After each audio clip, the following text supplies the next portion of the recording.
BJP अक़लियती मोर्चा के 9 तकर्रुर सदर हमारे साथ मौजूद हैं, अब्दुल रशीद अंसारी साहब। अंसारी साहब, राजनाथ सिंह के बाद एक बार अमित शाह ने आप पर एतमाद दिखाया और आज जिस तरीके से आपको कारकुनान ने इस्तकबालिया दिया, कितनी जिम्मेदारी आप महसूस करते हैं और किस तरीके से काम को अंजाम दे पाएंगे? मैं समझता हूं जिस भरोसे के साथ पार्टी ने मुझे दोबारा ये जिम्मेदारी सौंपी है,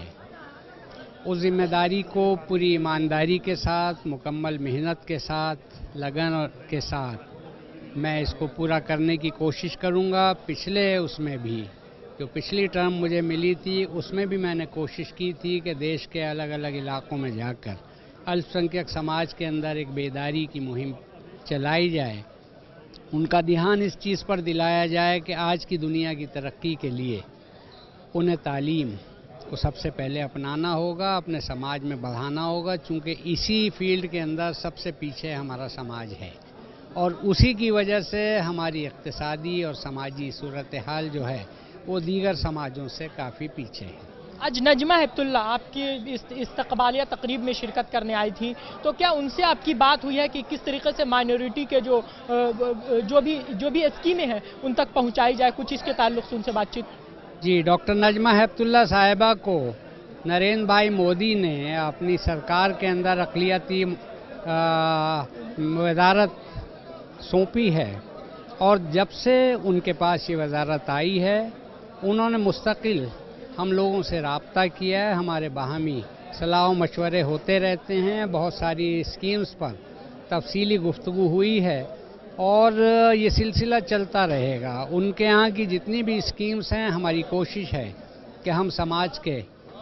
मुख्तलिफ हलकों तक उन स्कीम्स को पहुँचाएँ ताकि समाज को उसका फैज़ पहुँच सके, लोग उससे फैज़याब हो सकें। तो इस तरह अक़लियती मोर्चा के कौमी सदर अब्दुल रशीद अंसारी साहब का साफ लफ्ज़ों में कहना है कि जिस तरीके से उनको जिम्मेदारी सौंपी गई है उसको वह बखूबी निभाएंगे। कैमरा पर्सन मनमोहन के साथ अंजर उल्ला, मुंसिफ टीवी, दिल्ली।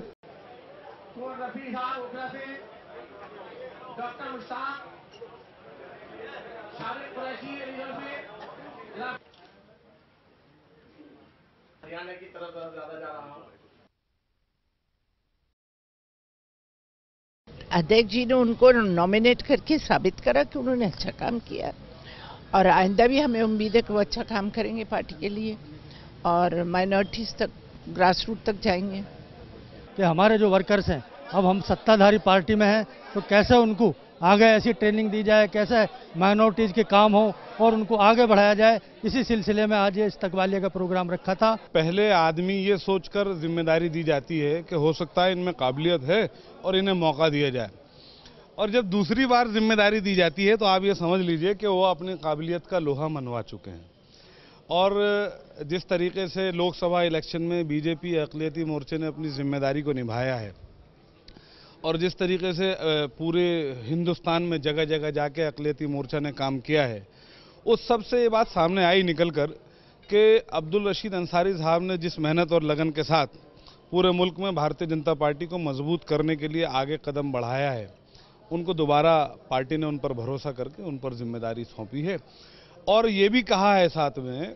कि अब जो जिम्मेदारी है वो बड़ी जिम्मेदारी है, क्योंकि अब हम सरकार में हैं। पिछली बार अब्दुल रशीद अंसारी साहब जब पार्टी के अध्यक्ष बने थे उस वक्त बीजेपी विपक्ष में थी, अभी बीजेपी सत्ताधारी पार्टी, और सत्ताधारी पार्टी का राष्ट्रीय अध्यक्ष अल्पसंख्यक मोर्चा का होना अपने आप में एक बड़ी बात है।